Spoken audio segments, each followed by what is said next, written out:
देख रहे हैं JTV न्यूज और मैं हूं आपके साथ आयुषी सिंह। आइए रुक करते हैं JTV न्यूज पर देश प्रदेश की तमाम ताजा खबरों पर। बड़वानी कलेक्टर कार्यालय में राष्ट्रीय किसान मजदूर महासंघ का धरना प्रदर्शन। कलेक्टर को ज्ञापन देने के नाम पर अड़े। बड़वानी किसानों के द्वारा आज मंगलवार शाम 5 बजे तक कलेक्टर कार्यालय में धरना प्रदर्शन किया गया।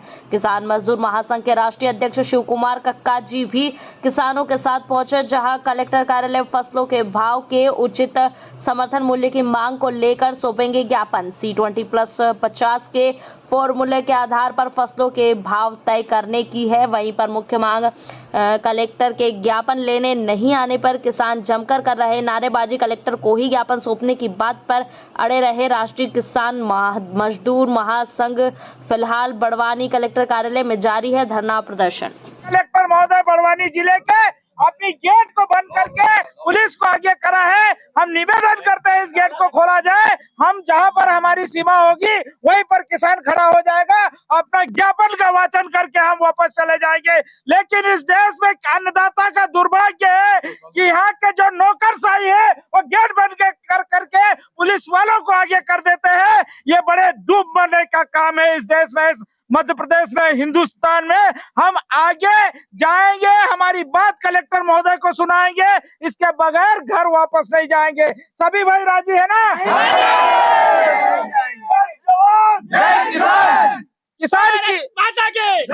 किसान की उपज का समर्थन मूल्य नहीं दिया जाता। आधे समर्थन मूल्य से कम में मंडियों में उपज खरीदी जा रही है। और यहाँ के जो जिलाधीश महोदय हैं अपने AC के रूम में बैठे हैं, मंडियों में जाके नहीं देखते। मंडी सचिव चुपचाप बैठे हैं, उनकी मंडी के अंदर में किसान को लूटा जा रहा है। हम इस पर बोलेंगे और हमारी आवाज आपकी कार्यालय के अंदर सुनाने आए हैं। आप आइए और अपनी आवाज, हमारी आवाज किसानों की सुनिए। शिव कुमार कक्का जी, राष्ट्रीय अध्यक्ष किसान मजदूर महासंघ, संयुक्त मोर्चा का मैं राष्ट्रीय संयोजक। आज बड़वानी जो आप आए विशेषकर, तो क्या मांगे किसानों के समर्थन में, क्या आप जानकारी दें? देखिए, मालवा निमाड़ प्रांत की मध्य प्रदेश 3 जोन में बटा हुआ है। अलग अलग जोन की अलग अलग मांगे हैं। यहाँ कपास का जो और मिर्ची को मसाले का दर्जा दिया जाए, ये हम करवा लेंगे, परंतु ये हमारी मांग है। दूसरा, कपास 15,000 रुपए क्विंटल C2+50 लागत के आधार पर 50% लाभकारी मूल्य हमको दिया जाए। उसमें सोयाबीन होता है 11,000 रुपए क्विंटल, गेहूं होता है 45 रुपए क्विंटल।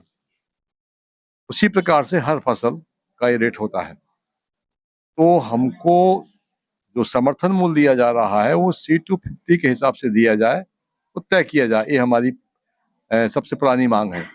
जब हमारा आंदोलन दिल्ली में चला था तो उसमें भी हमारी सेकंड मांग यही थी कि हमको समर्थन मूल्य जो दे रहे हैं आप, वो C2+50 के हिसाब से दिया जाए। वो मांग हमारी पेंडिंग है। वो एक मांग हमारी है। दूसरा, बिजली की आपूर्ति हमको प्रॉपर नहीं हो पा रही है, तो बिजली की आपूर्ति प्रॉपर की जाए, नॉन स्टॉप बिजली दिन में दी जाए। बिजली की मांग है। कपास, मिर्ची, सोयाबीन के समर्थन मूल्य की मांग है। ये स्थानीय मांग है, उसमें से कुछ मांगे राष्ट्रीय स्तर की भी है। इन सब मांगों को लेकर में ज्ञापन देने के लिए हम लोग आए, रैली लेकर आए। कलेक्टर यहाँ पर उपलब्ध नहीं है, उनको 8 दिन पहले सूचना दी गई थी। तो लोक सेवक के नाते उनको यहाँ पर उपस्थित होना चाहिए था। अगर वो उपस्थित नहीं होते हैं तो हम ऐसे लोगों को उपस्थित होना सिखाते हैं कि आपको उपस्थित होना चाहिए। तो वो हम यहाँ पर धरने पर बैठ गए हैं और जब तक वो नहीं आएंगे हम ज्ञापन उन्हीं को देके जाएंगे। प्राय किसानों की प्रमुख समस्या है कि जैसे सोयाबीन का देखा जाए तो सोयाबीन की जो फसल लगाने के लिए जो बीज है वो बीज महंगा मिल रहा है और जो फसल का जो दाम मूल्य वो कम मिल रहा है। क्या इस संबंध में आप कुछ कहना चाहिए? देखिए, बीज महंगा मिल रहा है और हम तो मांग रहे हैं कि C2+50 लागत के हिसाब से हमारा MSP तय किया जाए। वो 11,000 रुपए क्विंटल का रेट होता है, सरकार का 4873 रुपए का रेट है। वो हमारी मांग है उसमें कि लागत हमारी ज्यादा है और हर फसल की लागत बहुत ज्यादा हो चुकी है। लेबर बहुत महंगा है, डीजल महंगा है, पेट्रोल महंगा है। और इसके पहले किसी भी चीज पर GST नहीं लगता था। आज पाइप पर GST है, ट्रैक्टर पर GST है, फर्टिलाइजर, कीटनाशक सब पर GST है, कृषि के सारे यंत्रों पर GST है। तो आप लगातार महंगाई बढ़ाते जा रहे हैं, लागत बढ़ाते जा रहे हैं। उस अनुपात में हमारी फसल के दाम आप तय नहीं कर पा रहे हैं, वो हमारी मांग है। किसानों की एक और समस्या आ रही है प्रायः कि जो व्यापारी कोई खरीदी करके कुछ किसानों के साथ धोखाधड़ी हुई है, तो उनकी फसल जो खरीद के लेके जाते हैं उसका जब दाम चुकाने की बारी आती है तो वो हाथ ऊंचे कर ले, चेक दे के चले जाते हैं। ये संबंध, तो इस संबंध आप विशेषकर आप मुद्दा उठाएंगे? इस संबंध में 5 करोड़ 40 लाख का डॉलर चना खरीद के व्यापारी भाग गया खरगोन में। हमारे संगठन ने लड़ाई लड़ी, उसकी पूरी संपत्ति कुर्क करवा के और पूरा किसानों को पैसा दिलवाया।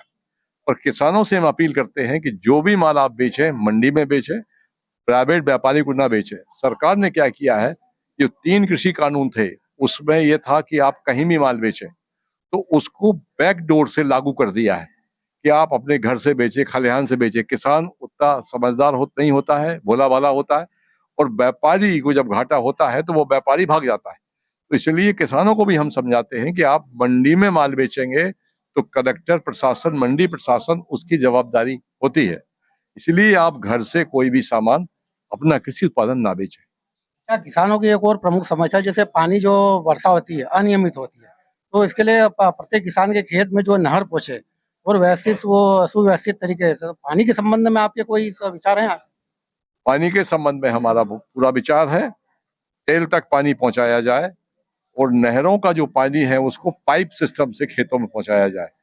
अतिवृष्टि पर ये होता है कि भाई अब अविलंब सर्वे करिए आप। सरकार बोलती है हम ड्रोन से कर रहे हैं, ड्रोन इनके पास है नहीं है, पटवारी इनके पास है नहीं है। जब आप सर्वे नहीं करेंगे समय पर तो किसान बखर नहीं बखर देगा। 1-1 फुट 6-6 इंच 8-8 इंच पानी खेत में भरा हुआ है, उसका सोयाबीन की हार्वेस्टिंग कैसे होगी? तो वो फसल गल रही है, वो फसल गल गई है, तो आप सर्वे कराइए। सर्वे करा के बाद में आरबीसी के तहत जो हमको मुआवजा मिलता है वो बहुत कम मिलता है, पर आप पहले सर्वे तो कराएं। तो सरकार प्रॉपर समय पर सर्वे नहीं कराती है, इससे किसान को घाटा होता है। किसानों के लिए गोडाउन की कोई व्यवस्था हो, जैसे समर्थन मूल्य में खरीदने के पहले स्टॉक, या किसानों को आप प्रोत्साहित करेंगे जैसे कोल्ड स्टोरेज के लिए, ऐसी कोई व्यवस्था बनाई आप? हमने किसानों से कहा है कि कोऑपरेटिव सोसाइटी बनाइए और कोऑपरेटिव सोसाइटी के माध्यम से कोल्ड स्टोरेज, और अब तो मध्य प्रदेश में बहुत ज्यादा स्टोरेज बन गया है। सामान प्याज के लिए ओनियन और स्टोरेज मध्य प्रदेश में बहुत कम है भी नहीं है, 2-4 होंगे, वो बनाई जाए सोसाइटी के द्वारा। तो इस संदर्भ में किसानों को हम देते हैं प्रशिक्षण कि आप अपने लेवल पर भी सोसाइटी बनाकर ये स्टोरेजों की स्थापना करें। किसानों के बारे में आप और कुछ कहना चाहेंगे आप? जो छोटे गरीब आदिवासी वर्ग के किसान भी आते हैं जिनके पास पर्याप्त साधन उपलब्ध नहीं हो पाते, उनके बारे में? देखिए, सीमांत किसान मध्य प्रदेश में 92% है, 5 एकड़ से कम का किसान है। सरकार सबकी प्रमुख मांग एक ही है कि छोटा किसान हो या बड़ा किसान। बड़े किसान को बड़ा घाटा होता है। बड़े किसान तो एमपी में बचे ही नहीं, अब केवल 5 एकड़ से ऊपर के 8% किसान बचे।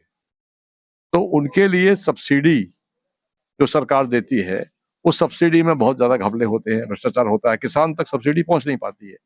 तो उसको सुनिश्चित सरकार करना पड़ेगा कि किसान के सीधे खाते में उसको सब्सिडी पहुंचे। अविलंब राहत राशि, ओला बाढ़ पीड़ित, आगजनी की घटनाएं होती हैं वो हो। और जो फसल बीमा योजना है ये पूरी फर्जी है, ये केवल कंपनियों के लिए काम करती है, किसान को इससे कोई लेन देन नहीं है। 18 प्रकार से जब किसान काम करेगा तब जाके बीमा की राशि सैंक्शन होती है, वो भी राज्य सरकार अपना हिस्सा जमा नहीं करती, केंद्र सरकार हिस्सा जमा कर देती है, तो हमको बीमा की राशि नहीं मिलती। तो ये प्रीमियम कमाने कंपनियों को फायदा होता है, प्रीमियम कमाई। 27,000 करोड़ का हम एक साल में प्रीमियम देते हैं और मुश्किल से 100 से 200 करोड़ रुपए की हमको भुगतान होता है। तो फसल बीमा योजना है ये कंपनियों के लिए है, किसानों के लिए नहीं है। जेटीवी न्यूज से जुड़े रहने के लिए हमारी खबरों को लाइक करें और शेयर करें, हमारे चैनल को सब्सक्राइब करें और अपडेट रहे हर छोटी बड़ी खबरों से।